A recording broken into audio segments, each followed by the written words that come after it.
Ibu Profesor Dr. Insinyur Siti Herlinda, MSI, yang telah hadir di hadapan kita bersama. Bapak Ibu hadirin yang saya hormati, sebelum kita memulai acara workshop sistem penjaminan mutu internal, terlebih dahulu kami persilakan kepada Ibu Dekan Fakultas Adab dan Humanira UIN Raden Patapa Lembang untuk menyampaikan kata sambutan. Kepada Ibu Dr. Endang Rahmiatun M.Hum dengan hormat disilakan. Bismillahirrahmanirrahim. Assalamualaikum warahmatullahi wabarakatuh. Yang sama-sama kita hormati Ibu narasumber kita pada hari ini, Ibu Profesor Siti Herlinda. Selamat datang Ibu. Salam kenal untuk kita semua, Sivitas Akademika Fakultas Adab dan Humaniora. Pertama-tama perkenalkan Ibu bahwa Fakultas Adab dan Humaniora UIN Raden Patapa Palembang berterima kasih dan tersanjung Ibu di sela-sela kesibukan Ibu bisa menghadiri atau bisa membersamai kami Ibu untuk kita mau belajar tentang sistem penjaminan mutu internal. Sebagaimana kita ketahui bahwa penjaminan mutu ini salah satu dalam akreditasi adalah syarat perlu dan penting dan wajib ada, dan nanti sampai selain SK pembentukan penjamin mutu di fakultas ada dokumennya, kemudian dokumen SPMI itu juga harus kita lengkapi ya. Dan salah satu yang terpenting itu kan adalah SOP itu ya dalam dokumen SPMI tersebut. Kemudian juga bagaimana siklus dalam SPMI itu, PPEPP itu diterapkan. Nah mungkin kita mohon nanti sharing terhadap bagaimana siklus PPEPP atau SPMI ini nanti dinilai oleh asesor bahwa sudah dipraktekkan seperti itu. Nah mungkin inilah nanti kami berharap Ibu mendapatkan ilmu tentang hal ini, terutama mungkin teman-teman penjaminan mutu kita, apakah SOP kita yang sudah sebagaimana memenuhi, apalagi sekarang mungkin ada policy atau kebijakan baru terkait SPMI. Bapak Ibu sekalian, bahwa narasumber kita pada hari ini adalah koordinator SPMI wilayah Barat, sehingga nanti mudah-mudahan semua ilmu tercurah ke kita semua dan membawa keberkahan bagi kita semua Fakultas Adab dan Humaniora. Sekali lagi Ibu Prof Linda, kami mengucapkan terima kasih sebanyak-banyaknya atas kesediaan Ibu membersamai kami, dan nanti mudah-mudahan Bapak Ibu sekalian, teman-teman, ini peserta dari pimpinan sampai dengan penjamin mutu. Ini ada Mas Niko, kemudian ada Bapak Ibu Kaprodi, Sekretaris Prodi. Kita punya 4 jenjang S1 dan 1 jenjang S2 Ibu. Kemudian juga Bapak Ibu dosen dan dari unsur teknik, para kasub juga hadir di tengah-tengah kita. Kemudian unsur yang lain juga. Ini saya perkenalkan Ibu, ini ada Wakil Dekan Bidang Keuangan Bu Umi. Ada Pak Syawal, Wakil Dekan 3 Bidang Kemahasiswaan. Kemudian Bu Amidah ada? Bapak Ibu, ini Pak Wahidin ini Kaprodi BSA Ibu. Buka maskernya Mas. Iya. Kemudian sekretarisnya Mas Fakilul Anam. Ya, kemudian ini Prodi Politik Islam Pak Zukri, Pak Kiki. Oh belum ya. Ada Pak Masyur sebagai Kaprodi S2 jenjang magister, dan Pak Mulyadi sekretaris program studi jenjang S2. Dan Mungkin tidak bisa sebutkan satu persatu ya, mengingat waktu. Demikian Ibu perkenalan singkat peserta pada kesempatan pagi hari ini, dan kami mengharap mudah-mudahan beberapa jam ke depan kebersamaan ini kami bisa diberikan segenap ilmu dari Ibu tentang penjaminan mutu di fakultas, terutama nanti SOP tersebut. Mungkin ini saja Bapak Ibu sekalian secara singkat perkenalan dan sambutan kita kepada narasumber kita. Untuk selanjutnya nanti mungkin moderator ya bisa memimpin jalannya pemaparan materi dari narasumber dan sesi tanya jawab, serta barangkali nanti ada penugasan atau hal-hal yang terkait dengan SOP seperti itu. Ini saja Bapak Ibu sekalian, saya akhiri. Assalamualaikum warahmatullahi wabarakatuh. Terima kasih kami ucapkan kepada Ibu Dekan Fakultas Adab dan Humaniora UIN Raden Fatah Palembang yang telah menyampaikan kata sambutan. Untuk itu kami persilakan kepada Ibu Dekan. Ya.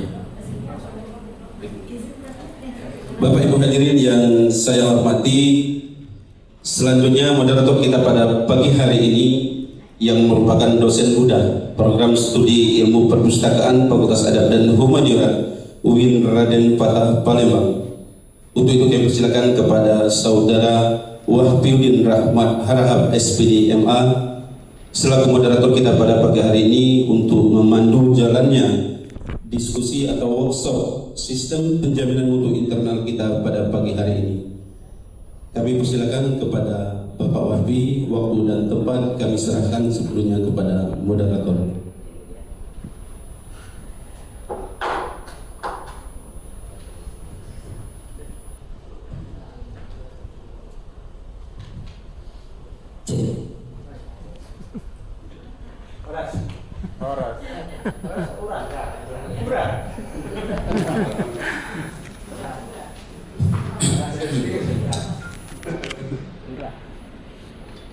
Jalan-jalan ke Palembang.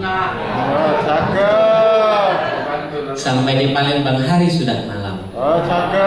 Sebelum saya mulai dengan salam.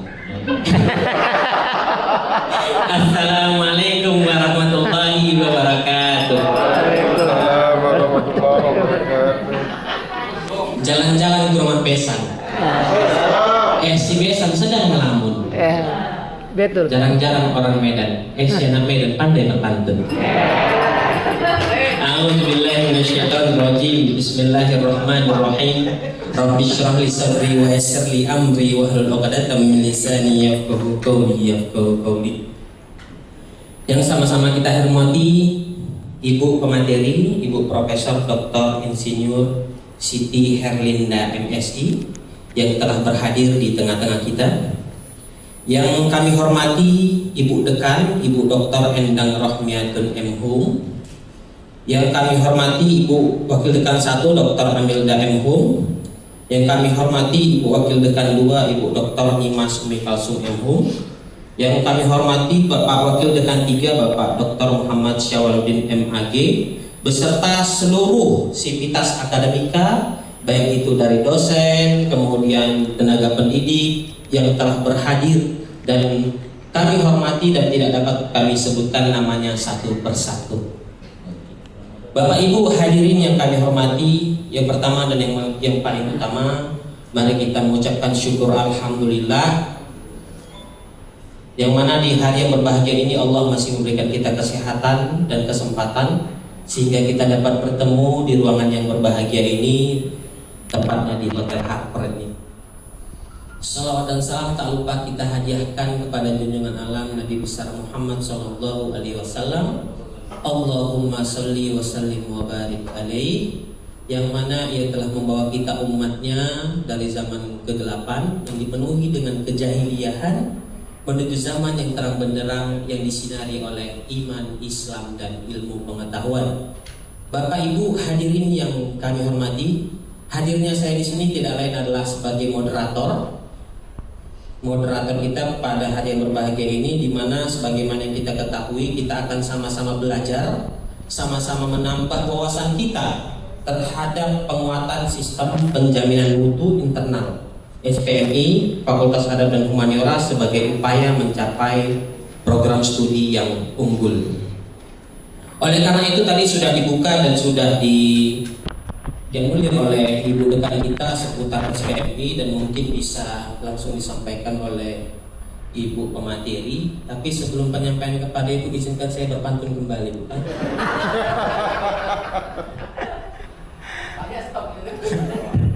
Sarapan pagi bersama Bang Santosa. Oh, cakep. Makannya pakai Indomie. Menjadi profesor saja ibu bisa, apalagi cuma memberikan materi SPMI. Masuk. Oke, pergi ke Sungai Musi memancing ikan. Cakep. Kepada ibu Profesor Dr. Insinyur Siti Herlinda MSI, kami persilahkan. Pantun separuh. Terima kasih. Kayaknya ada endorse dari Indomie. Assalamualaikum warahmatullahi wabarakatuh. Waalaikumsalam warahmatullahi wabarakatuh. Saya agak begini ya, miring ya, karena saya nggak bisa lihat ini ya. Ya. Miring sedikit tadi ya. Oke, sebelum mulai saya mengucapkan terima kasih kepada Bu Dekan, Bu Endang yang telah mempercayakan saya untuk memberikan sharing lah istilahnya materi tentang sistem penjaminan mutu internal. Kebetulan saya diundang bukan karena saya dosen Fakultas Pertanian Industri, tapi karena fasilitator SPMI di wilayah 2 ya, dari Kemendikbudristek Belmawa ya. Kenapa ini kita pakai punya tim pengembang? Ini Prof Johannes, ini leadernya kami. Jadi kami kalau yang namanya sosialisasi SPMI nggak boleh bikin sendiri. Jadi sudah ada template-nya dan diminta mensosialisasikan apa yang sudah dibuat oleh tim pusat gitu ya. Ini dibuat Mei 2021. Jadi kemarin kami penyamaan persepsi SPMI wilayah yang untuk semua LDT dikumpulkan. Kemudian ini tayangan beliau, Prof Johannes sama Prof Bernadette kebetulan narasumbernya. Tadi saya sharingkan kembali ke Bapak Ibu ya, dengan tidak mengubah hak ciptanya tim pengembang. Jadi beliau-beliau inilah yang tim pengembang untuk sistem penjaminan mutu di Kemendikbudristek gitu ya. Walaupun kita ini di bawah Kemenak gitu ya, tapi karena akreditasinya masih di BANPT gitu ya, atau LAM ya, kita tetap harus mengikuti aturan lain di Kemendikbudristek gitu ya. Jadi ada 2 kementeriannya milik WIN ya, di bawah Kemenak, kemudian di bawah Kemendikbudristek. Tapi kalau risetnya masih belum di bawah Kemendikbudristek ya Bu ya? Ya, harusnya kan kalau mau fair ya diberi juga ya untuk riset gitu dananya ke Kemendikbudristek ya. Tapi kita nggak bisa cuma protes saja, tapi kebijakannya di kementerian gitu. Nah ini pertama Bu Dekan, saya mau menyampaikan ini dulu gitu, baru nanti terakhir SOP gitu ya. Mungkin ya di universitas sudah ada standar WIN Raden Patah, standar internal perguruan tinggi ya. Kita baru bisa bikin SOP kalau sudah ada standar internal WIN Raden Patah gitu ya, atau standar internal perguruan tinggi.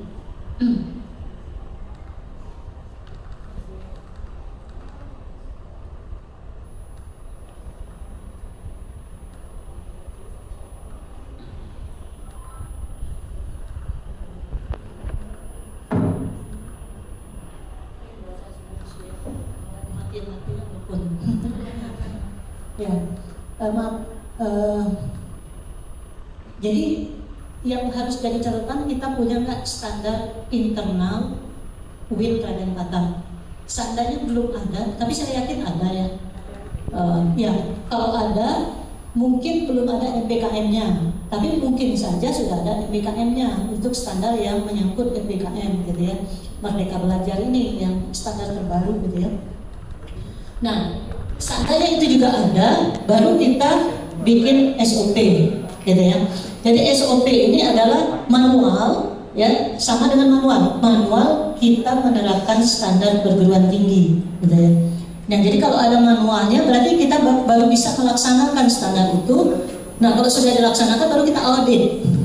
Setelah kita audit, baru kita laporan auditnya kita tindak lanjuti dengan laporan manajemen. Kita pakai bahasa sederhana dulu, karena kalau bahasa SPM itu kan kadang-kadang teman-teman yang penjaminan mutu aja sendiri bertanya, apa itu manual? Padahal manual itu SOP gitu kan? Ya, kita sudah terbiasa SOP gitu. Tapi mereka bikin beda gitu, padahal ya manual tidak SOP gitu. Ya, ada juga perguruan tinggi ada SOP tapi nggak ada standar. Pertanyaannya, yang dibikin SOP itu berpatokan dari mana gitu? Oke, itu perguruan tinggi lain ya yang saya sampaikan di sini.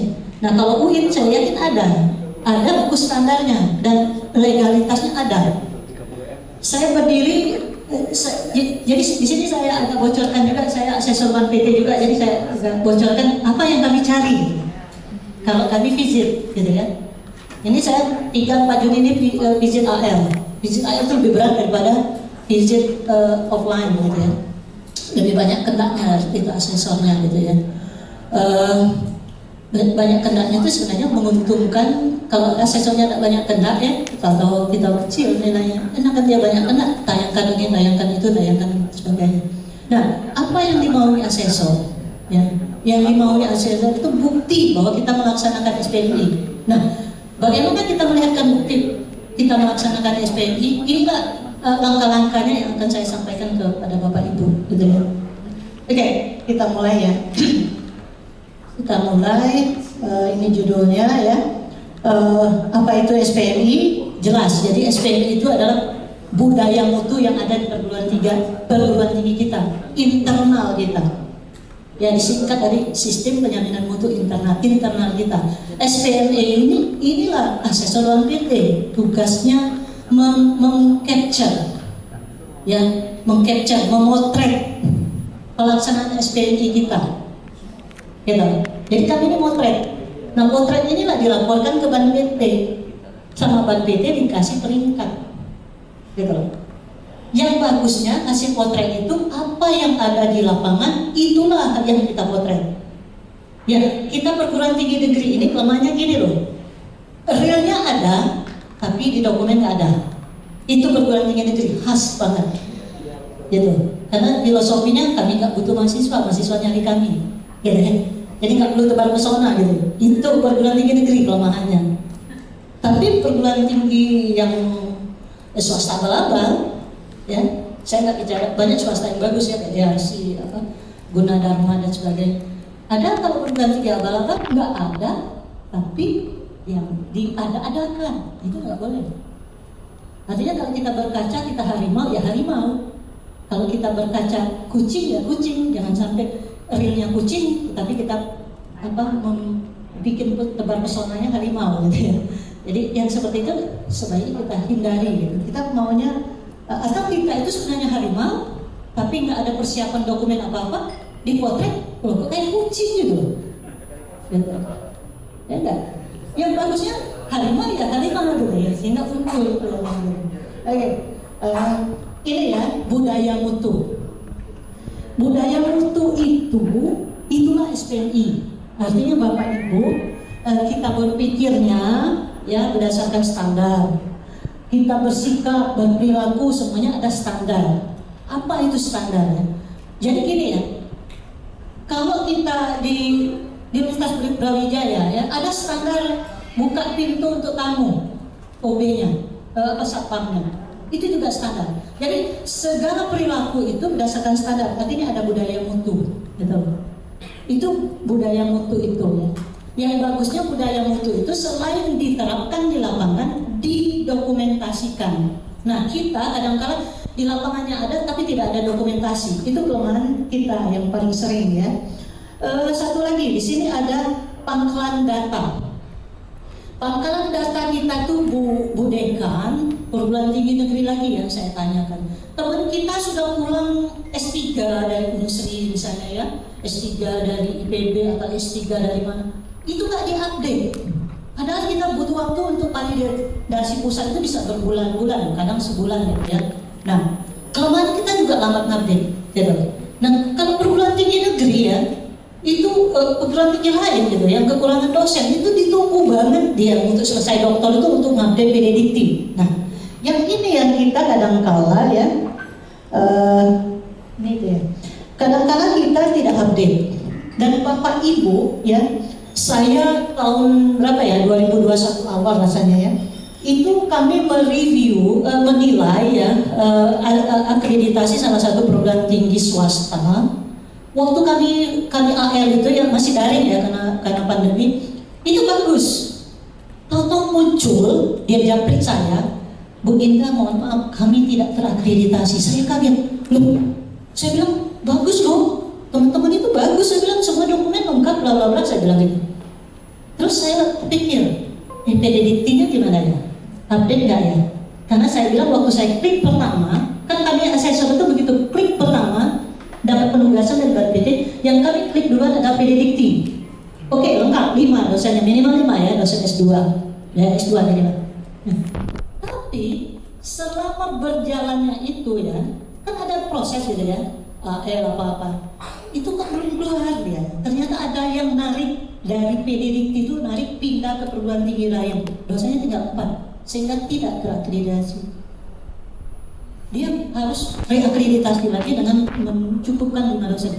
Nah, jadi ini teman-teman untuk bagian apa? Kalau kami ini pangkalan data dikti ini di perguruan tinggi negeri, di perguruan tinggi yang jadi rektorat yang ngurusin PDDikti ini, update PDDikti. Jadi kalau ada yang selesai sekolah itu nanti surat dari dekanat itu ke rektor minta diupdate PDDiktinya. Nah, ini tolong kalau misalnya ada pulang sekolah cepat Bapak Ibu diupdate PDDiktinya. Dan tapi tadi saya tanya sama Bu Umi ya, Bu WD2, katanya dosennya itu ada 40-an ya, dengan program studi 5, artinya lebih dari cukup gitu ya. Lebih dari cukup. Dan teman-teman kadang tidak tahu ya bahwa dosen di PDDikti itu ya, itu lebih yang kita nilai dari BAN-BT adalah ada dosen dengan dosen tetap perguruan tinggi DTPS ya, DTPS. Nah, kadang-kadang ya prodi itu menuliskan DTPS itu adalah dosen di ini, dosen di sini aja, di Portlab aja.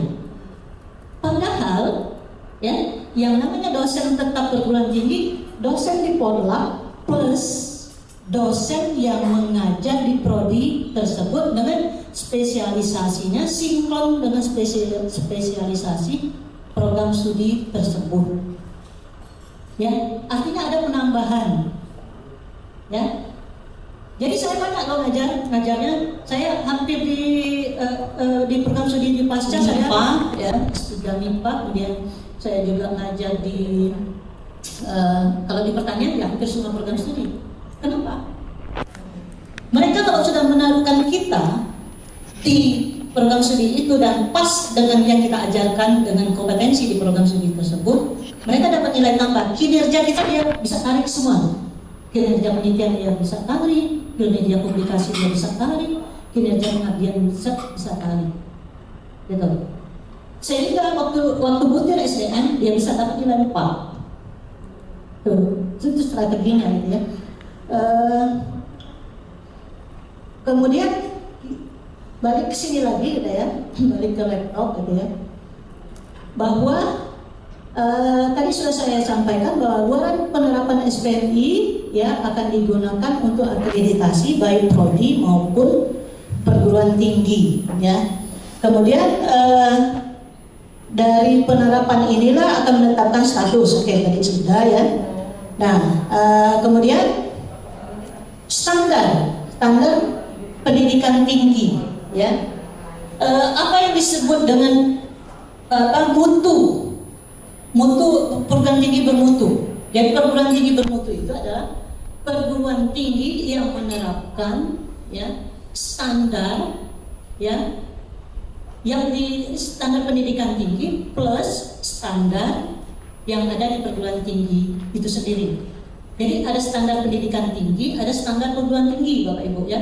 Artinya kalau kita cuma standar pendidikan tinggi saja yang kita miliki, misalnya ya standar pendidikan tinggi saja yang kita miliki, satu prodi cuma 5 dosen S2, itu artinya standar pendidikan tinggi itu.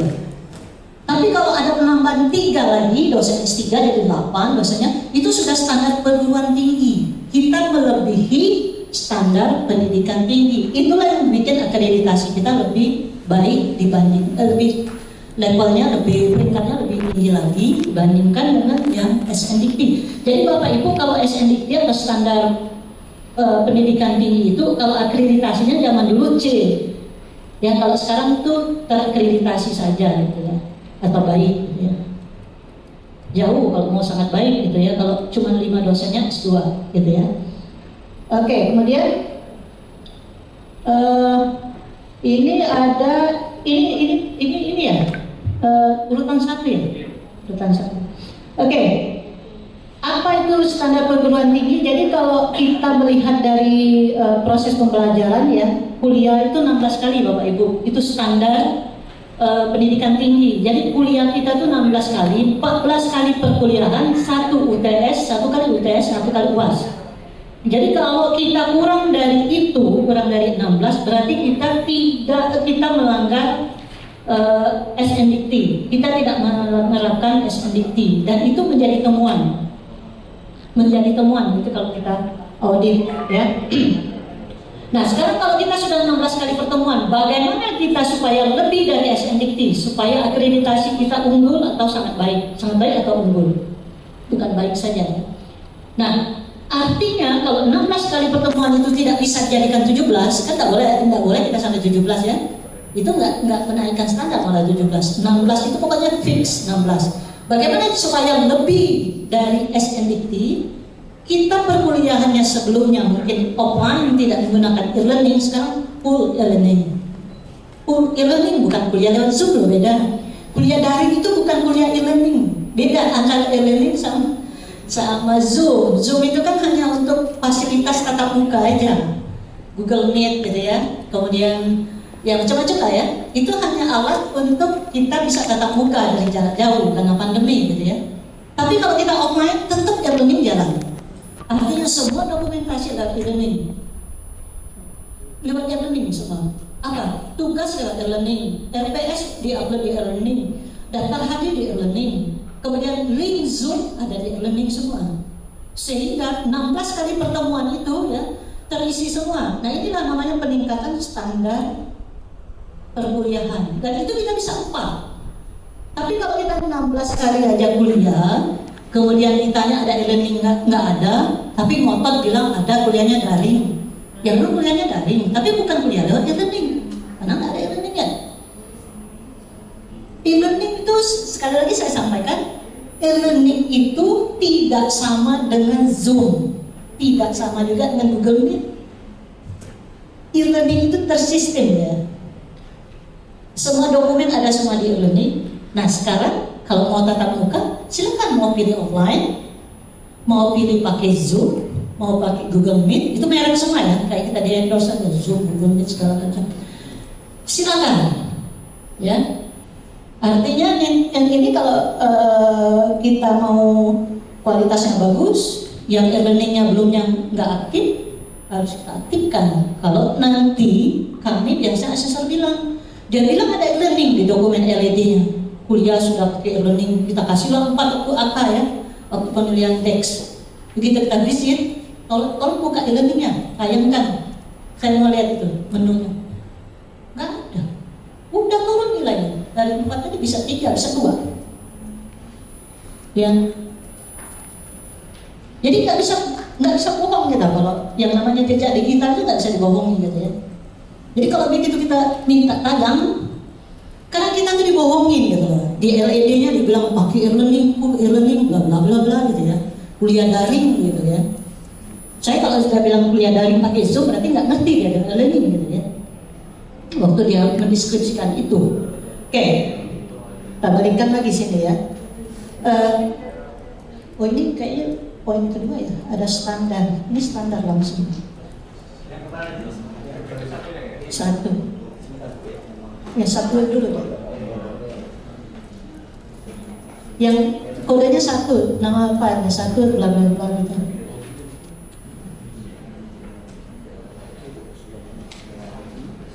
Nah ya, itu. Ya satu. Oke. Nah, ini ya. Ini yang udah ya. Nanti saya kontrol.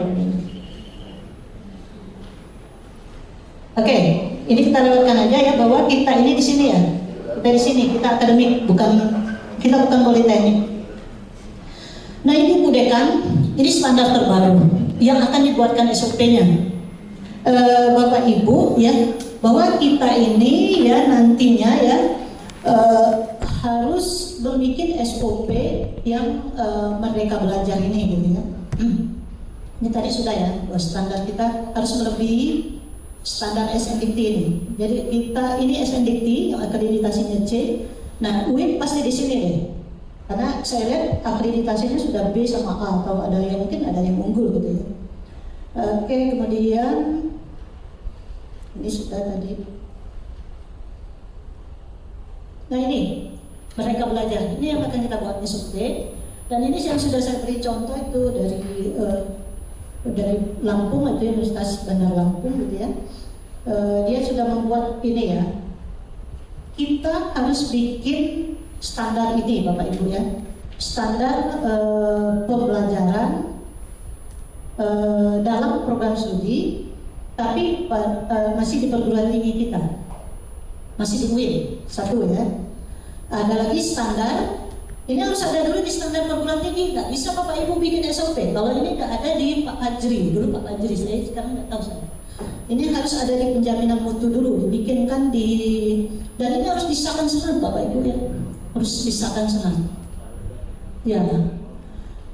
Kemudian dalam program studi yang sama pada perguruan tinggi beda. Jadi mata kuliah itu ya, dia pada program studi yang sama ya, sama-sama program studi yang kita ini misalnya ya, tapi dia ada mungkin di Unsri gitu ya, atau ada di UIN yang lain di Jawa misalnya gitu ya. Kemudian ada lagi standarnya ya, bahwa mata kuliah itu dalam program studi lain dan perguruan tingginya juga beda. Boleh mahasiswa dibebaskan Bapak Ibu ya. Jadi sekarang sebebas-bebasnya, tapi mereka jangan terlalu banyak, ada nanti atau ada standarnya lagi gitu ya. Atau mereka mau milih industri, silakan. Inilah yang harus dibikin di buku standar, baru nanti dibikin SOP-nya. Nah, kalau ini di penjaminan mutunya belum ada, ya nanti yang file yang Prof. Jokun ini boleh diberikan ke penjaminan mutu pusat kita di perguruan tinggi, ya. Kemudian yang untuk yang poin B, C dan D ini harus ada MOU. Misalnya mau anak-anak kita kuliah di Unsri ya, ini harus ada MOU dengan Unsri. Dan bisa kita tolong ngirim langsung meminta anak-anak gitu kuliah di Unsri, minta anak-anak kuliah di IPB, nggak bisa, harus ada MOU dulu. Begitu juga dengan yang ini, ya. Begitu juga dengan industri. Ini harus ada MOU dulu tidak bisa antara fakultas dengan industri. Harus perguruan tingginya dengan industri. MOU itu kan di tangan rektor. Ya. Nah, ini harus ada dulu baru kita bisa ngirim anak-anak kita ke perguruan tinggi lain. Gitu. Dan ini menjadi KPI rektor loh Bapak Ibu. Ya. Pelaksanaan ini jadi KPI rektor. Ya. Yang kemungkinan ya, saya nggak tahu. Kemungkinan di rektorat itu sudah ada standar ini, sudah masuk, sudah dibahas di Senat. Ya. Kalau Unsri sudah ada ini, sudah lama dibahas di Senat. Jadi ini mendadak banget ini, karena ini dipinta oleh Menteri gitu. Dan ini jadi KPI rektor. Jadi kami itu kalau ketua program studi atau ketua jurusan, kalau banyak anak-anak nggak ngambil Merdeka Belajar itu kena tegur. Kenapa? KPI masalah, rapor itu jadi masalah. Dan itu akan bermasalah ke remunerasi itu. Kalau KPI tidak tercapai, kita lihat dulu ya, akan berdampak ke remunerasi. Dana remunerasi kita bisa turun. Ya, jadi bagus sekali nih Bu Dekan mau menyelenggarakan ini. Mungkin kalau misalnya ini bisa menarik standar yang bisa referensinya adalah standar yang ada di UIN Raden Patah. Oke, jadi ini tolong disiapkan MOU-nya atau perjanjian kerjasamanya baru bisa kita ngirim. Kemudian di sini di pasal 15 ayat 2 dan ayat 6 tentang Permendikbud 3 tahun 2020 ya tentang standar nasional pendidikan tinggi, bahwa proses pembelajaran di luar program studi sebagaimana dimaksud pada ayat 2 merupakan kegiatan dalam program yang dapat ditentukan oleh kementerian atau pimpinan perguruan tinggi. Nah, jadi kalau kita perguruan tinggi negeri ini langsung rektor yang pegang gitu ya. Untuk proses pembelajaran di luar program studi ini gitu ya. Artinya semua MOU semua ini harus dilaksanakan oleh rektorat. Proses pembelajaran di luar program studi sebagaimana dimaksud pada ayat 2 dilaksanakan di bawah bimbingan dosen, harus ada dosen pembimbingnya. Jadi kalau misalnya anak-anak itu memilih di industri harus ada dosen pembimbingnya. Jangan sampai dikirim ke industri di sana dia jadi OB. Tukang buat kopi, tukang fotokopi, tukang itu sangat menyedihkan itu. Jadi SOP-nya apa? Dia targetnya harus kompetensinya apa yang dia capai, gitu. Jangan sampai dia lihai balik dari sana dari industri lihai buat kopi. Ya udah kita kirim anak kita ke sana. Mendingan dikirim ke Unsri bae gitu ya kan? Iya gitu. Ini benar loh Bapak Ibu. Hati-hati mengirim anak-anak di industri. Gitu. Jangan sampai kompetensi yang kita inginkan tidak sesuai dengan apa yang diberikan oleh mereka gitu kan. Jadi sekarang ini ya harusnya memang ya ini bergerak sendiri ya, ini ya harusnya ya industri itu yang anak kita tempat anak kita magang itu keluar dari sana dia tarik anak kita menjadi honorer. Setelah itu kita berharap seperti itu. Artinya waktu kita mengirim anak-anak kita itu akankah dia memberdayakan anak kita itu setelah tamat? Ya, gitu. Jadi jangan mengirim saja atau enggak pas dengan kompetensi program studi dari anak itu, gitu ya. Tidak. Sehingga, tapi ada juga loh. Kemarin saya dapat postingan dari Direktur Belmawa. Direktur Belmawa kan Ibu Kiki Yuliati, dosen unsur ya. Direktur Belmawa, Direktur Pembelajaran dan Kemahasiswaan Kemendikbudristek ya. Jadi saya dapat postingan dari Ibu Kiki Yuliati di grup kami dosen itu, dosen unsri. Ada sarjana sastra Arab, dia ikut pembelajaran mereka belajar ini yang iCloud itu, Google apa gitu ya. Kok dia yang bisa menyaingi menyingkirkan berapa ribu peserta, gitu ya. Dan masuk ke situ kan itu kan gengsi banget, bergengsi banget itu kan didanai kemudian kemudian sertifikat yang akan menjadi untuk karir mahasiswa itu ke depan ya, alumni itu ke depan gitu ya. Artinya Bapak Ibu tidak mungkin anak kita walaupun misalnya dia jago sastra Arab ya bisa aja dia menguasai IT gitu ya. Sekarang kan dibebaskan ya, kan mereka belajar itu kan kita tidak boleh mengekang apa minat dari mahasiswa itu. Jadi dia dua kepakaran yang beda. Dia bisa kombinasikan gitu ya. Dan itu jadi viral loh sekarang. Bisa di googling aja atau nanti saya forwardkan gitu ya postingan dari Bu Kiki Yuliati gitu ya. Artinya anak-anak kita yang jago ngaji, yang hafiz Al-Quran dia bisa aja jadi YouTuber gitu kan. Jangan dihalangi gitu. Dan itu Abah Halilintar itu kan kaya banget, miliuner gitu ya. Ada. Jadi artinya Merdeka Belajar ini kita tidak mengekang mahasiswa, dia silakan dia berekspresi dengan dengan keterampilan atau keinginan yang dia tertahan yang selama ini gitu ya. Ya, gitu. Oke. Kemudian di sini ada catatan ya bahwa proses pembelajaran itu di bawah bimbingan dosen, ini jadi catatan ada dosen pembimbingnya dan itu waktu dia berangkat juga harus izin pemilih akademik. Jadi jangan sampai anak-anak itu ujung-ujungnya kok sudah di perguruan tinggi lain. Kemudian dosen PA-nya bertanya, anak saya kemana ya? Gitu. Oh, dia sudah berangkat ke Bogor, ke IPB gitu ya. Gitu. Menurut saya itu ngomongnya IPB, Unsri, karena alumni saya kan, jadi putar di situ aja. Gitu. Gak apa-apa kan? Oke. Terus ini ada catatan ya. Proses pembelajaran di luar program studi sebagaimana dimaksud pada ayat 2 huruf C dan D dilaksanakan hanya untuk program sarjana yang terapan atau sarjana biasa, tidak untuk kesehatan, termasuk FKN. Hati-hati, FKN enggak, kan kesehatan. Kedokteran juga enggak. Kita sudah punya fakultas kedokteran. Ya, mau berdiri kan? Iya, berdiri. Nanti pinjam dosen itu sih biasanya. Oke, bercanda ya. Oke, hak belajar di luar prodi dalam kampus merdeka ya. Pemenuhan masa dan beban belajar bagi mahasiswa program sarjana atau sarjana terapan sebagaimana dimaksud di huruf D ya. Pertama ya, dilaksanakan dengan cara mengikuti seluruh proses pembelajaran dalam program studi gitu ya. Kemudian mengikuti proses pembelajaran di dalam program studi dan memenuhi sebagian masa belajar dan sisanya mengikuti proses pembelajaran di luar program studi. Jadi ini bebas banget nih. Kemudian perguruan tinggi wajib memfasilitasi kalau ada anak yang mau ke sana. Tapi pertanyaannya, kalau anak-anaknya nggak mau, ya nggak apa-apa. Nah, kalau anak-anaknya nggak mau, tidak boleh dipaksa. Ya teman.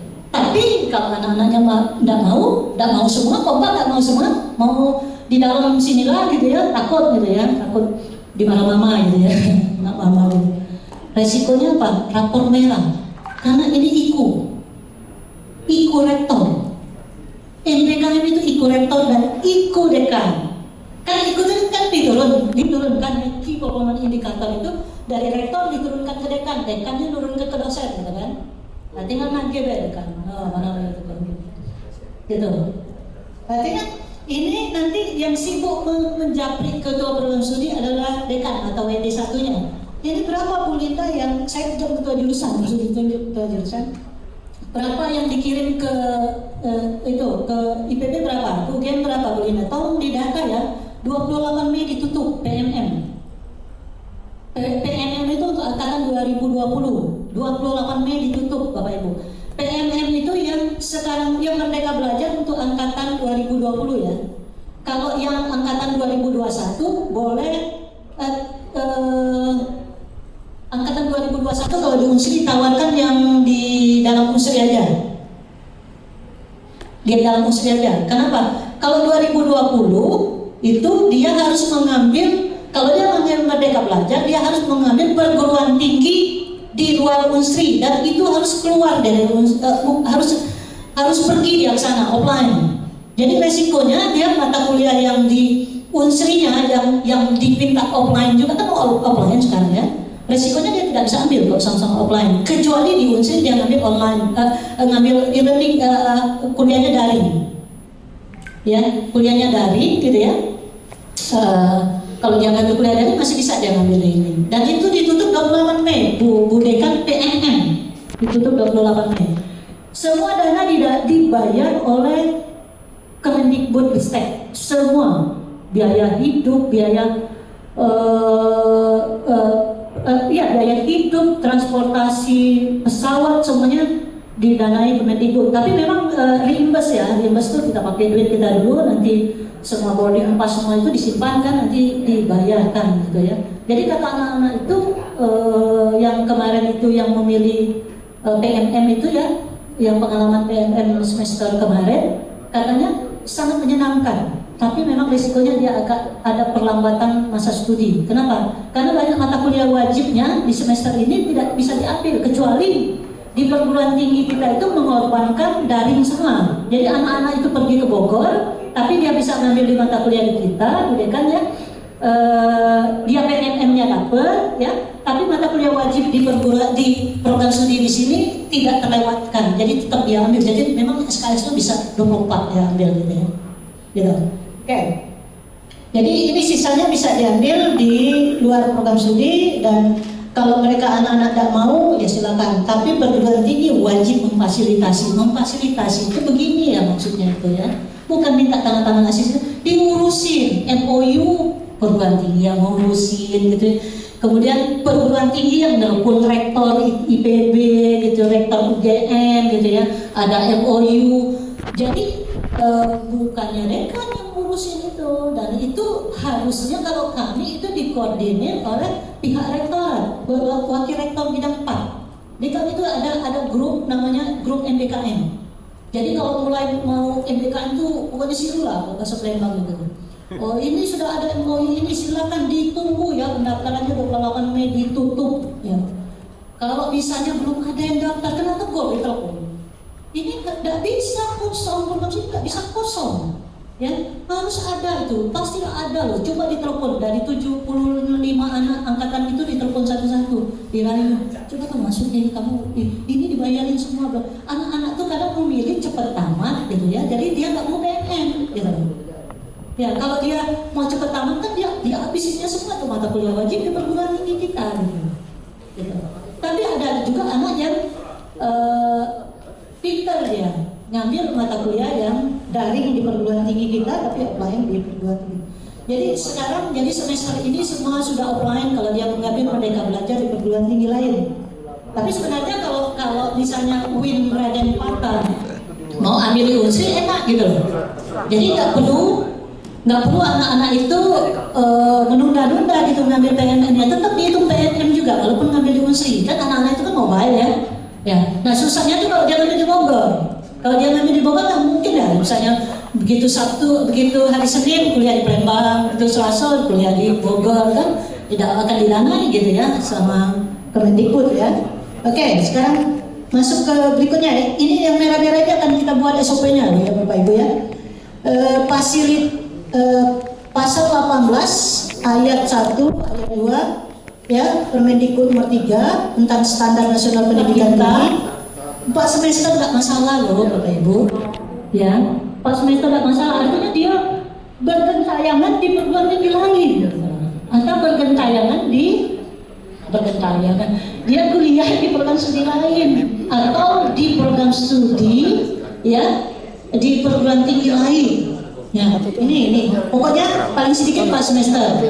Terus pertanyaannya kalau dia tidak mau, saya bilang lagi, kalau dia tidak mau keluar, ya silakan aja. Tapi bilang sama anak itu, kamu katak dalam tempurung, gitu. Kalau nggak dibilang kayak gitu, dia nggak mau keluar, gitu. Nggak mau keluar dari perguruan tinggi kita, gitu. Oke, lanjut. Yang B, ya, 1 semester atau setara dengan 20 SKS merupakan pembelajaran di luar program studi di perguruan tinggi yang sama, paling lama 2 semester atau setara 40 SKS untuk yang program studi yang sama, ya kayak tadi ya, sama yang dijelaskan tadi. Oke, kita lanjutkan. Apa yang standar yang dibuat? Ya semua yang dibuat, ya. Nanti ini standar ini dimasukkan di standar perguruan tinggi di UIN Raden Patah. Nggak apa-apa, di copy paste aja. Standar ini ya, standar kesetaraan, kompetensi lulusan dan seterusnya ya. Ini masukkan di standar UIN Raden Patah untuk Merdeka Belajar ya. Habis itu baru dibikin SOP-nya gitu. Kemudian berikutnya di pasal 6 Permendikbud nomor 5 ini bahwa jangka waktu berlakunya akreditasi ini 5 tahun ya, ini menyangkut akreditasi ya sudah. Dalam jangka waktu akreditasi kembali, oke kita lewatin dulu ini masih sudah akreditasi. Akreditasi. Nah, ada penambahan lagi. Jadi tadi berapa? Tadi 5 ya, ini 3, 8 jadi ya. Standar ketaatan pada peraturan perundang-undangan, termasuk yang akreditasi tadi ya. Kemudian standar pemeliharaan peningkatan jumlah peminat ya, calon masuk ke UIN, standar pemeliharaan peningkatan jumlah lulusan ya. Jadi sudah 8 standar. Nah ini dibikinkan di standar UIN Raden Patah. Harus ada di UIN Raden Patah dulu untuk Merdeka Belajar ini Bapak Ibu. Nah kalau sudah yakin ini ada, bisa aja dia ada, tapi pernyataannya agak dikit beda ya. Yang paling penting lihat dulu di ininya ya. Lihat poin-poin kata kuncinya aja, misalnya standar fasilitasi mahasiswa belajar di luar prodi gitu ya. Nah, kalau ini sudah ada, ya baru kita bikin SOP gitu ya. Ini akan dibikinkan SOP-nya, 8 standar Merdeka Belajar ya. Kemudian sudah dibikin SOP, artinya kalau sudah dibikin SOP itu harus dilaksanakan Bapak Ibu. Bagaimana kita yakin itu dilaksanakan? Lakukan monitoring, evaluasi, lakukan audit. Ya, banyak kan yang namanya evaluasi itu bisa audit, bisa monitoring, macam-macam Bapak Ibu ya. Kalau dia lagi standar itu lagi dilaksanakan, itu namanya monitoring. Kalau standar itu setelah selesai dilaksanakan, itu namanya evaluasi, gitu ya. Nah, sekarang pertanyaannya, itu sudah dilakukan belum gitu, evaluasi pelaksanaan dari standar tersebut? Caranya lihat saja, SOP-nya sudah ada. Nah, sekarang dilaksanakan tidak di program studi gitu ya. Jadi yang dievaluasi itu adalah program studi. Yang menjadi auditinya adalah ketua program studi. Yang menjadi auditornya siapa? Ketua program studi lain atau dosen lain yang berminat menjadi auditor internal.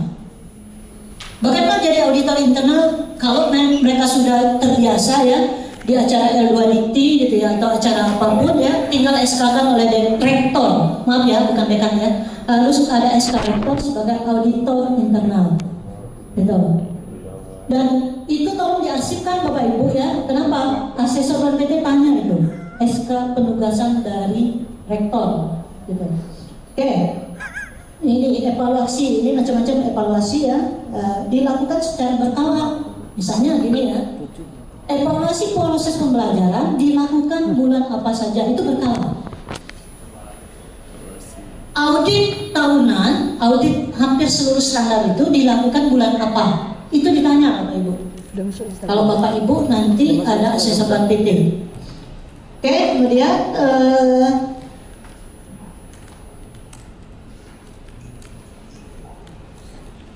ini berkala. Perhatikan, berkala itu artinya jadwalnya itu tertentu ya, tertentu. Pertanyaannya, apakah evaluasi itu cuma seperti itu aja gitu ya? Evaluasi bisa juga dilakukan dalam rapat ya. Yang bagusnya kalau ada raguan atau jumatan, artinya apa? Ada pertemuan setiap program studi itu, tiap hari Rabu ada pertemuan. Pertemuannya apa? Misalnya mengevaluasi aktivitas proses pembelajaran yang paling mudah gitu ya. Kalau ada raguan itu bagus, nilainya tinggi Bapak Ibu ya. Gitu. Tapi ada buktinya. Nanti kalau ada asesor datang, PT datang, ada buktinya gitu ya. Ada SOP-nya gitu ya. Oke. Kemudian untuk rancangan Permendikbud kok ada tanggal ini ya, yang tadi sama yang tadi. PD Dikti merupakan sumber data ya, jadi ini harus diupdate ya. PD Dikti dikembangkan, dikelola oleh kementerian, tapi kita yang memasukkan datanya nanti divalidasi oleh kementerian ya. Tapi yang perguruan tinggi yang mengupdate datanya, misalnya ijazah di-scan berwarna gitu ya. Kemudian yang baru pulang doktor itu nanti divalidasi ya, kadang sebulan gitu ya. Perguruan tinggi melaporkan data informasi pelaksanaan luaran SPMI harus diisi Bapak Ibu. Kan ada, kita kan diberi web ya, diberi akun ya untuk mengupload luaran SPMI. Nah, kalau misalnya itu belum ada, ini perguruan tinggi ya, pasti ada ya. Bukan fakultas ini, mohon maaf ini bukan fakultas. Nah, ini kita kalau ada ya Bapak Ibu minta aksesnya kalau kita diakreditasi dan LED-nya itu bisa kita taruh URL-nya gitu. Kalau banyak URL di laporan evaluasi diri untuk akreditasi itu Bapak Ibu, itulah namanya data. Jangan sampai kita menulis laporan evaluasi diri itu hanya normatif gitu. Normatif itu misalnya kita bilang bahwa ada audit internal tapi tidak dituliskan kapan tanggalnya, bulannya apa, yang terakhir kapan, SK rektor nomor berapa, tidak ada. Itu dianggap tidak ada data dan data tidak valid gitu. Kalau kita lengkap menuliskan bahwa SK rektor nomor sekian ya, bukti auditnya kita kasih URL-nya, linknya ya untuk mengakses, nah itu baru bagus katanya. Kemudian ini pembagian tugas 26, ini implementasi SPMI ya. Ini kita harus ada kebijakan manual. Ini mungkin ada semua ya di ini ya di perguruan tinggi kita ya. Kemudian implementasi SPMI.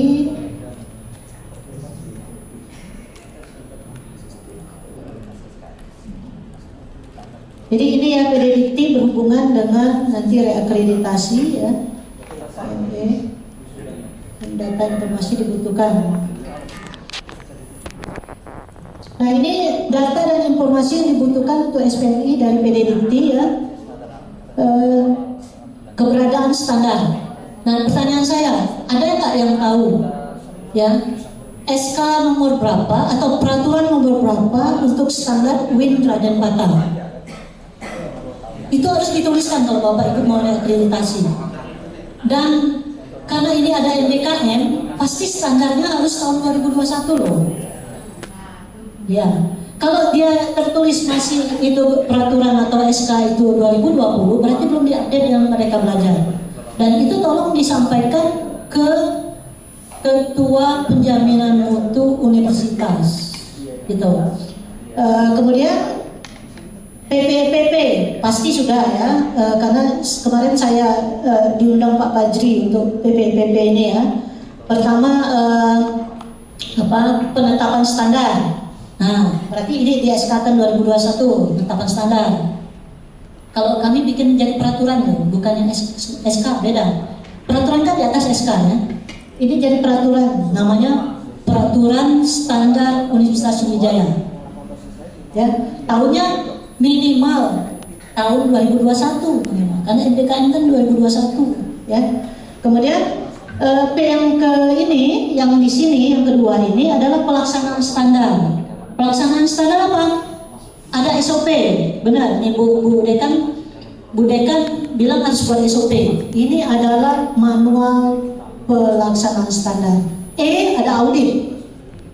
Audit boleh dalam bentuk evaluasi, boleh monitoring macam-macam ya. P ya, P ini pengendalian standar. Pengendalian standar itu apa? Sudah diaudit, dicatat siapa yang melakukan penyimpangan standar. Misalnya ya, di program studi A ada dosen yang ngajarnya cuma 15 kali, berarti ada kurang. Dan itu namanya temuan. Nah, temuan itu harus didokumentasikan, harus di-scan Bapak Ibu ya, untuk bukti bahwa kita melakukan pengendalian standar. Kalau Bapak Ibu bilang kami melakukan PPPP tapi tidak ada bukti bahwa yang melanggar penyimpangan itu tidak didokumentasikan, ini kok ini nggak bisa, ini kecil nilai kita. Kemudian yang P yang ke terakhir ini pengembangan standar. Standar itu boleh dinaikkan atau boleh tetap. Nah, P yang pertama sama P yang terakhir ini caranya sama, manualnya sama. Ya, gitu. Kemudian ada penilaian efektivitas audit internal. Bagaimana kita tahu ada penilaian bahwa audit internal itu efektif?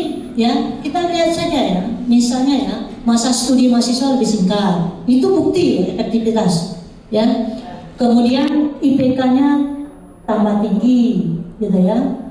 Tapi yang paling valid itu masa studi itu singkat. Ya. Yang berikutnya publikasi dosen tambah banyak.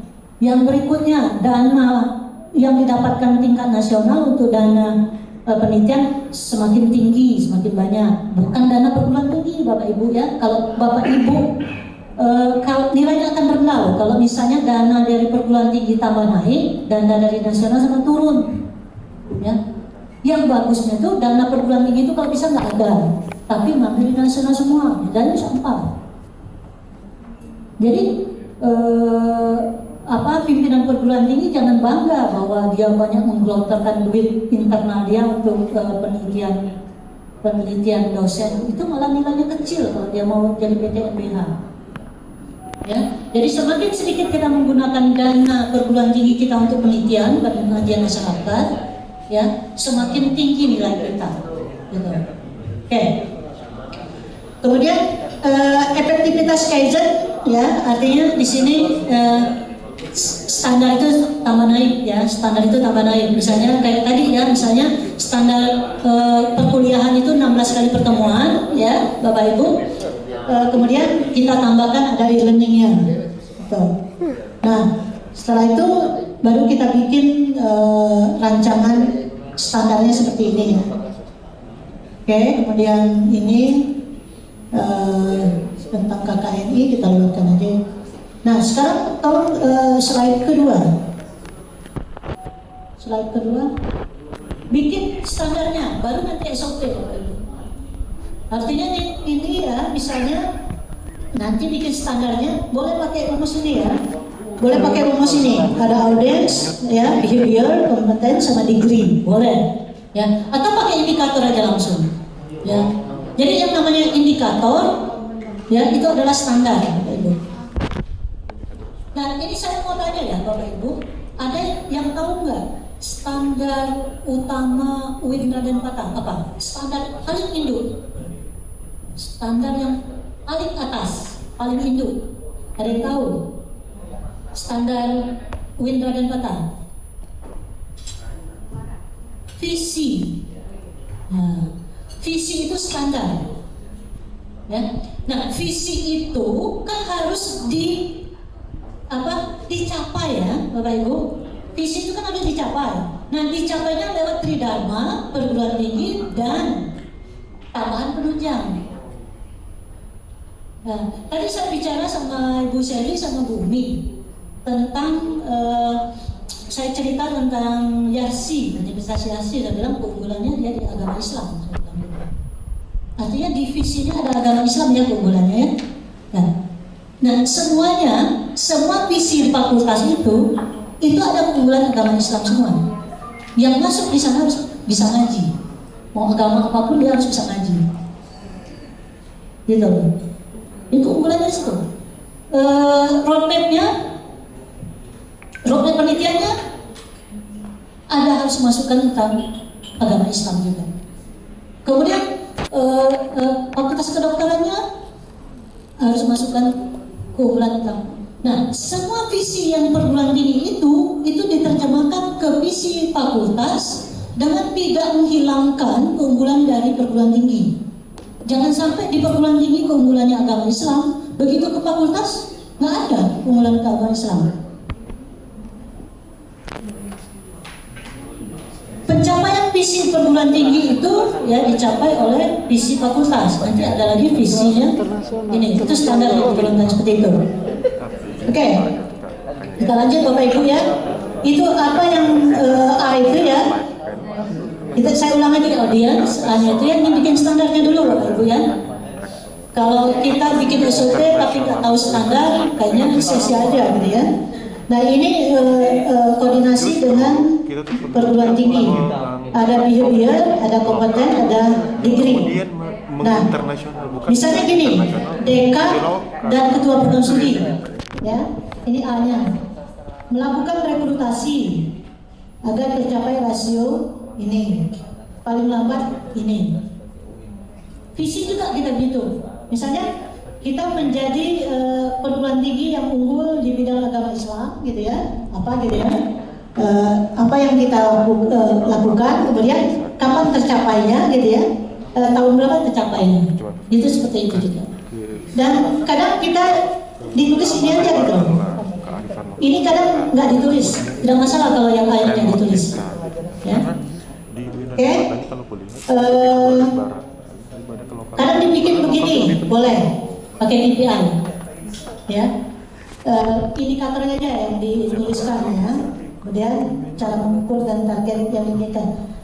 Jadi kalau ditanya Bapak Ibu, apa itu standar? Standar itu adalah IQ dan IKT. Apa itu IKT? Indikator kerja tambahan. Jadi kalau bikin standar perguruan tinggi, tapi mungkin sudah ada, saya sekali lagi mohon maaf kalau sudah ada. IKU kemudian tambahkan IKT.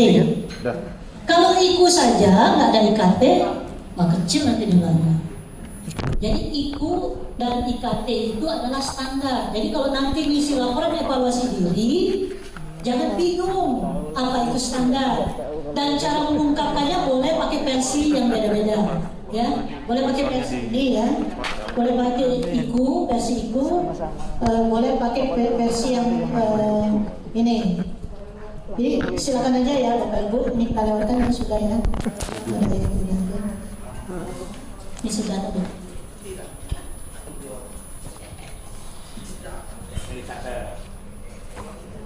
Nah, ini dokumennya.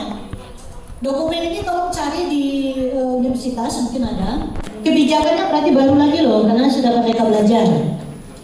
Buku kebijakannya pasti baru lagi. Di buku kebijakan ini menyatakan bahwa perguruan tinggi kita akan melaksanakan atu dengan peraturan yang dikeluarkan Kemendikbud dengan melaksanakan Merdeka Belajar. Nah, itu harus ada kebijakan itu. Jangan sampai buku kebijakannya masih 2020. Begitu manual ini nurut aja, manual nurutin standar ya Bapak Ibu ya. Jadi kalau buku standarnya 2021 baru bikin manual, manualnya terakhir. Nah baru terakhir bikin formulir, gitu ya. Langkahnya, jangan sampai kita bikin SOP tapi nggak ada standar, gitu ya. Oke. Formatnya silakan aja bebas Bapak Ibu ya. Perlu diketahui Bapak Ibu yang namanya format laporan evaluasi diri. Format laporan evaluasi diri untuk akreditasi di Bandung itu sama dengan format buku standarnya di Kemendikbud ini, gitu. Oke. Kemudian nanti kita tadi sudah pelaksanaan standar ya. Nah kalau evaluasi standar ya, ini nanti hasilnya ya. Dari hasil audit, apakah mencapai, apakah melampaui, apa belum tercapai atau menyimpang. Ini hasil auditnya. Nah, sudah dokumentasikan ya. Dan ini audit ya Bapak Ibu. Pertanyaan saya, universitas auditnya kapan? Jaminan mutu, tugas kendali. Amin ya. Oktober. Rapat manajemennya kapan? November. Didokumentasikan nggak? Di-scan nggak? Gitu ya. Nah, kan ada waktu rapat manajemen kan ada tindak lanjut, ada temuan. Itu didokumentasikan nggak? Nah, itulah yang ditanya. Yang kami kejar adalah tindak lanjutnya. Kalau laporan audit bisa dibuat, tapi tindak lanjut itu ya yang ditandatangani oleh pimpinan, baik dekan ataupun BR1, silakan aja. Di mana kita melakukan rapat manajemen, gitu ya. Oke, kemudian ini audit AMI yang itu tadi bilang ya, silakan aja ya. Nanti AMI itu ini letaknya di sini, di ini. Oke, kemudian masih AMI, silakan aja. Mau yang mana bentuknya? Evaluasinya. Apa evaluasi diagnostik ya dilakukan pada saat setiap standar dilaksanakan. Nah ini pilih yang mana gitu teman-teman. Mau dilaksanakan semua silakan aja ya. Evaluasi formatif dilakukan pada setiap standar dilaksanakan untuk mengoptimalkan pelaksanaan tersebut. Evaluasi sumatif dilakukan ya untuk perbaikan untuk siklus berikutnya ya. Nah ini kalau ini melakukan yang mana? Kalau WIN melakukan yang mana? Diagnostik, formatif atau sumatif? Ya, silakan aja dilihat ya, ini kan. Dan biasanya kalau yang ini kita kan ada siklus ya. Ini kan ada siklus ya, Bapak Ketua Penilaian Mutu. Ini ada siklus, dan biasanya yang ada siklus ini yang sumatif. Ini ya, ini AMI ini di sini. Dan ini yang ada siklus juga Ban PT 5 tahun sekali. Kemudian yang diagnostik ini dilakukan oleh pejabat struktural yang melakukan evaluasi. Artinya ini Bu Dekan, ini yang melakukannya, wakil-wakil Dekan ini bisa melakukan evaluasi ini. Kemudian objek evaluasi pelaksanaan standar ya, ada proses, ini yang diaudit itu ada prosedur, kemudian ada hasil ya, luaran ya, dampak, outcome, ini silakan aja. Hasil AB kemudian dievaluasi rapat manajemen ya, akan ketemulah ini akan jadi tindak lanjut Pak. Kalau bisa Pak, tolong ini suka tertinggal tanda tangan pimpinan, suka. Jadi tidak lanjut itu tidak ditandatangan, tidak itu nggak dihitung loh sama asesor dan BP. Jadi kalau kita tayangkan, dia minta tayang nih, benar hasil tidak lanjut, semua ditayangkan, tidak ada tanda tangan rektor, nggak valid datanya. Jadi kalau itu dianggap tidak ada data, kalau tidak ada legalitasnya, stempel dekan. Nah ini nanti hasilnya ya, pengendalian standarnya gini Pak, intinya pilih salah satu ini. Ini hasil audit, Pak, hasil pengendalian standarnya. Nanti di bawahnya, ya ini kan dihalu-haluin dulu dengan kalimat lainnya. Pokoknya inti kesimpulannya ini loh, apakah tercapai ataukah kita ada temuan. Kalau ada temuan, koreksiannya apa buktinya? Kapan buktinya itu dilaksanakan? Sehingga nanti kita naik terus, ya. Ini kita akan naik terus, standar kita akan naik terus. Oke, tolong tayangkan Excel. Nah ini yang paling mudah, Bu Dekan. Bu Dekan bisa pakai rumus ini loh. Soalnya di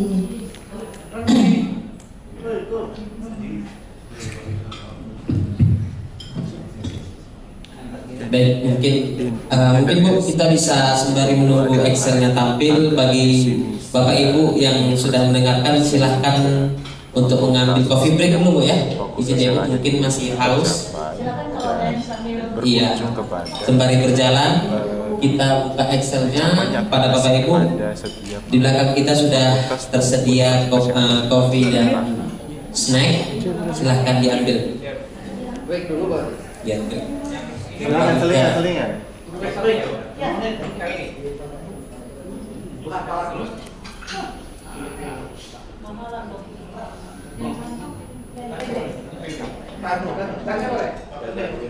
Bertanya? Boleh. Sambil jalan aja, sambil bertanya. Sambil duduk, boleh jangan jalan. Mungkin ada yang ingin ditanyakan, Pak.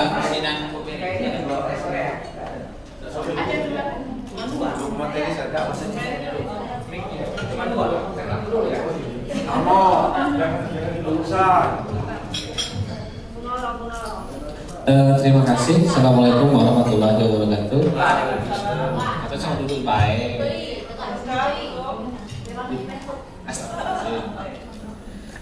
Baik. Terima kasih atas waktunya Ibu Rob. Menarik ya. Jadi saya sangat tentang Merdeka Belajar, tentang standar SOP dan sebagainya itu sangat panjang menurut aja seperti itu. Yang saya tanyakan, kebetulan saya di Prodi, kemudian mengurusi mahasiswa yang belajar mereka belajar tadi itu kan sangat panjang runutnya seperti itu. Jadi bukan hanya sekedar melepaskan, tapi kita membimbing benar ya, sampai mengkomunikasikan dengan pihak kampus yang dituju, ataupun antar prodi ataupun antar universitas lingkup regional saja mungkin seperti itu. Tapi jadi pertanyaan, kan itu mata kuliah Bu ya, bukan, sedangkan mata kuliah tidak semua mata kuliah, kalau satu semester mungkin mereka ada yang 20 SKS, dengan demikian mungkin 12 mata kuliah ataupun 10 mata kuliah.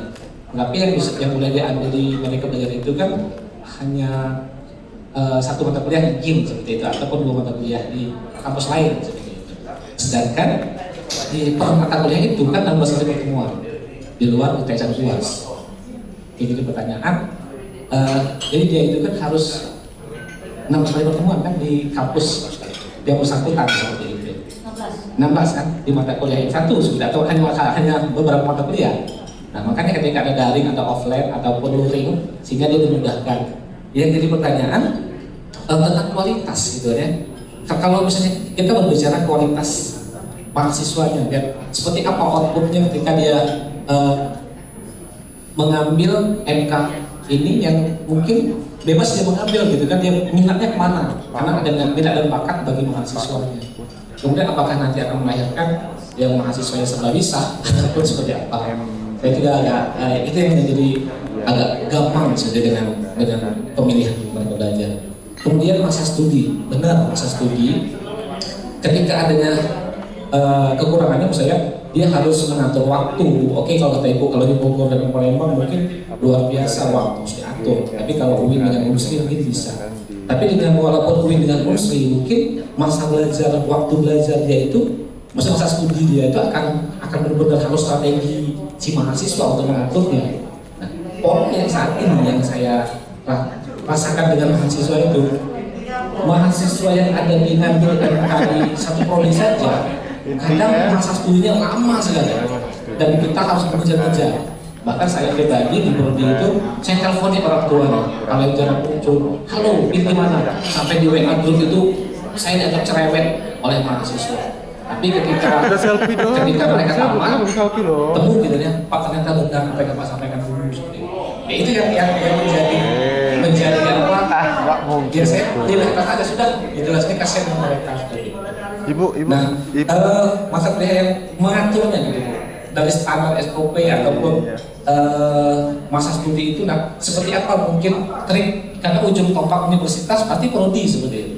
Karena prodi terus terang merasa sangat pusing ya dengan mahasiswa yang banyak beragam, apalagi dengan aturan-aturan yang mengatur seperti itu, apalagi dengan menjadi bukan hanya sekedar melepaskan, tapi kita harus membimbing, menentukan pamong yang di tempat sana atau berkomunikasi dengan prodi lain yang dituju seperti itu.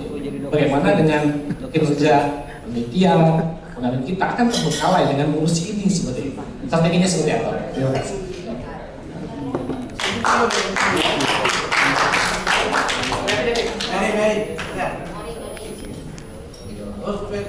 Satu-satu aja kali ya, biar saya ingat ya. Satu-satu aja dulu ya, saya bahas satu-satu. Oke. Jadi dua pertanyaan ya.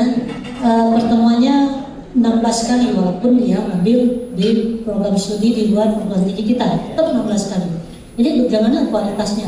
Nah, jadi Unsri itu yang untuk Merdeka Belajar ini, mohon maaf ya, itu dia diakui kalau dia silakan mengambil mata kuliah wajib dari ke universitas lain silakan, tapi dia diakui mata kuliah wajib itu diakui dimasukkan di KHS bila akreditasinya sama atau lebih tinggi dari Unsri.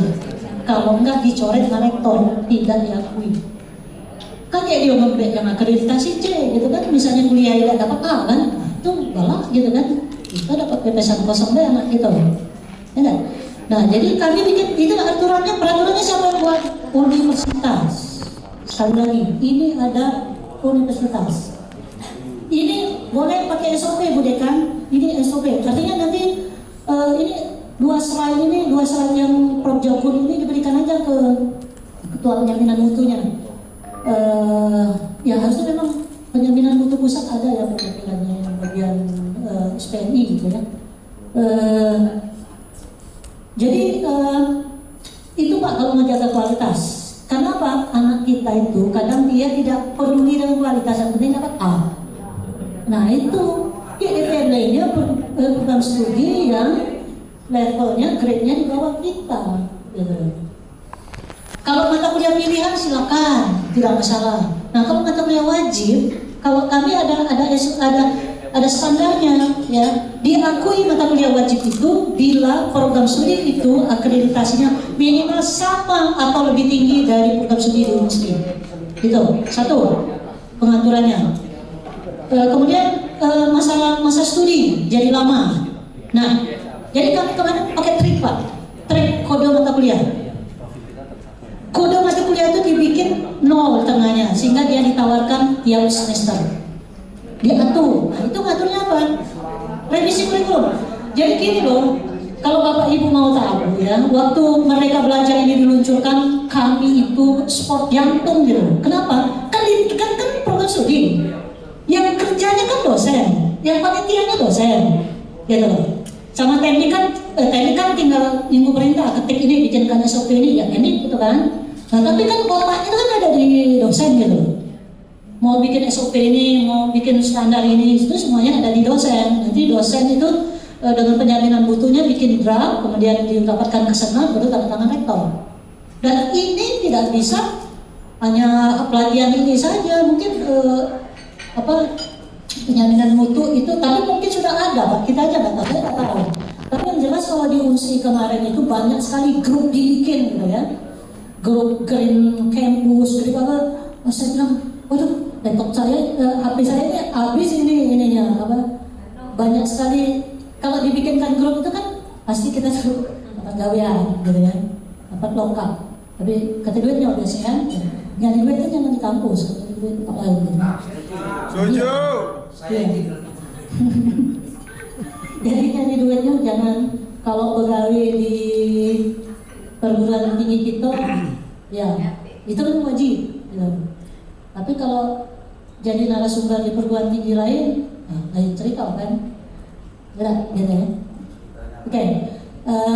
Balik lagi ke tadi masalah masa studi Pak. Jadi kami bermain dengan mengatur kode mata kuliah supaya itu ditawarkan setiap semester. Satu lagi kami mengatur mekanisme anak itu diatur, dia ngambil, kita ngalah, program studi kita ngalah, kita atur supaya dia itu kan ada semesternya. Semester yang 2020 mengambil PMN atau Merdeka Belajar itu kan sekarang dia ngambil.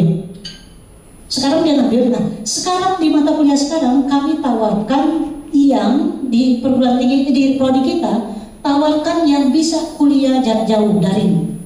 Tapi tetap pakai e-learning kan, kami full 100% e-learning. Jadi dia tidak perlu praktikum, artinya tidak ada praktikum di situ kami atur di semester itu. Walaupun ada praktikum kami atur, ya misalnya aja kebetulan ada praktikum, ya kami atur dia kodenya tengahnya 0 sehingga dia ditawari semester depan.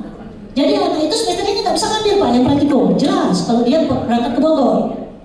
Ya, artinya kalau kita taruh 0 di kode mata kuliah di situ, dia bisa ambil semester depan, tidak perlu nunggu 1 tahun. Tapi kalau Bapak Ibu taruh kodenya 1, ya, atau kodenya 3, atau kodenya apa, ganjil, ditawarkan tiap ganjil, resikonya 1 tahun karena itu tertunda masa studinya, saya yakin. Ya tapi atur gitu ya. Jadi kami kemarin bagaimana strateginya? Wah ini lama nih Pak, sampai apa? Ada pertemuan lewat Zoom gitu ya. Kami atur gimana ya supaya masa studi anak kita tuh tetap 3,5 tahun. Jadi saya semua anak bimbingan saya itu paling lama 3,5 tahun. Satu sarjana loh.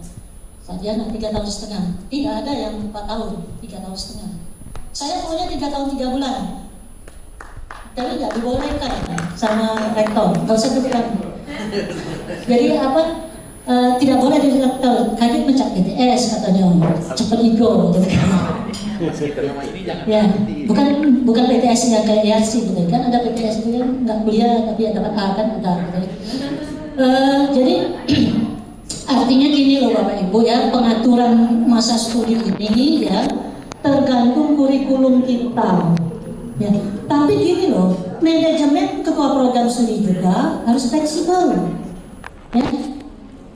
Saya itu jadi ketua jurusan ini sudah 2 kali jadi ketua jurusan. Dulu tahun 2004 ketua jurusan. Oke.